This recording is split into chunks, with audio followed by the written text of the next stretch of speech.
Mina never asked for attention. In a crowded high school full of loud personalities and louder drama, she was the shadow in the hallway. She kept to herself, spoke only when spoken to, and never reacted to the stares or whispers. Her eyes were soft but always alert, like she was studying people while trying not to be seen.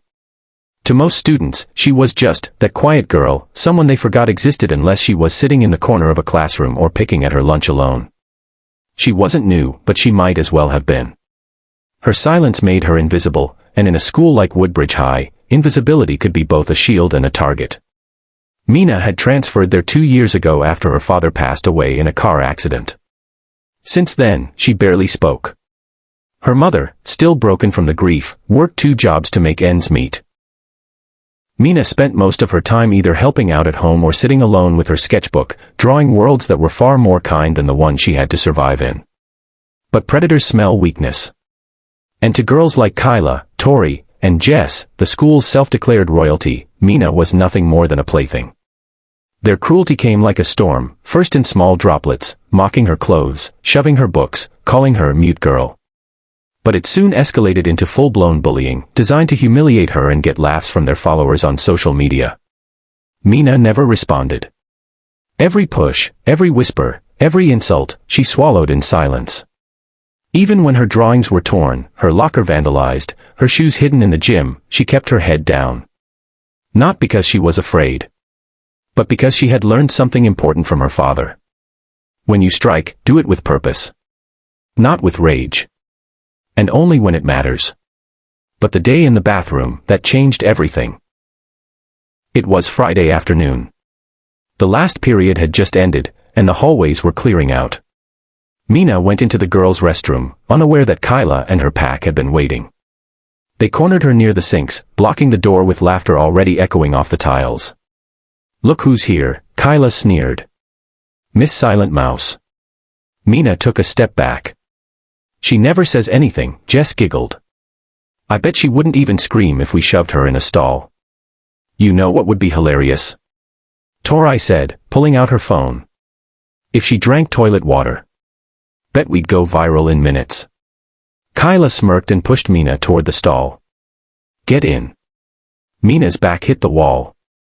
She looked at the toilet. Then at them. Still, she said nothing. "Oh, now she's scared," Jess laughed. "Go on, cry. It'll make a great thumbnail." But Mina didn't cry. She blinked slowly. Something inside her shifted. A memory flashed. A barefoot dojo, her father's voice guiding her through breathing exercises, his hands showing her the precision of every move. She hadn't practiced much since he died. But the muscle memory hadn't gone anywhere. "Please," Kyla mocked, stepping forward. "Or do we have to push your head in?" Mina moved fast. In one blink, her foot swept across the floor, catching Kyla's ankle. The bully lost her balance and slammed onto the tiles. The phone dropped from Tori's hand. Jess tried to grab Mina's arm, but she twisted out of reach and delivered a clean elbow to Jess's side, not to injure, just enough to knock the wind out of her. Tori backed up, panicking. "What the?" Kyla groaned from the floor. "What did you just?" Mina didn't yell. She didn't scream.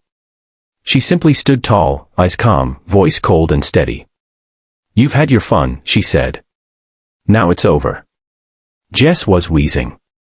Tori was frozen. And Kyla, famous for humiliating others, was now lying on the floor in front of the same stall where she'd tried to push Mina. That's when the bathroom door swung open. A teacher, alerted by the noise, walked in and froze at the scene. 3 girls looking terrified, 1 girl standing over them without a scratch. It didn't take long for the truth to unravel. Mina didn't need to say much. The phones did the talking. Tori's had been recording the setup before it fell. The teacher saw everything. And this time, there was no way out for the bullies. The principal got involved. Parents were called. Kyla, Jess, and Tori were suspended for harassment and endangerment. Mina was cleared of wrongdoing. In fact, her calm restraint became the talk of the school. Word spread fast. And for the first time, people looked at Mina not as the silent girl, but as someone powerful. Not because she fought back, but because she did it with control, dignity, and confidence. That weekend, Mina pulled her father's old belt from its storage box. She tied it around her waist in front of the mirror and breathed deeply. She began practicing again. Every stance, every strike, not for revenge, but for healing. By Monday, she walked through the school doors without looking down. Her head was high. Her eyes steady. Some students smiled at her. Others whispered. No one dared to push. And when a younger student dropped her books in the hallway and got laughed at by another group, Mina walked over, helped her pick them up, and said softly, "You're stronger than they are. They just don't know it yet." That's who she was now. Not the silent girl. The survivor. The protector. The one who reminded everyone. Real power doesn't need noise. Just purpose.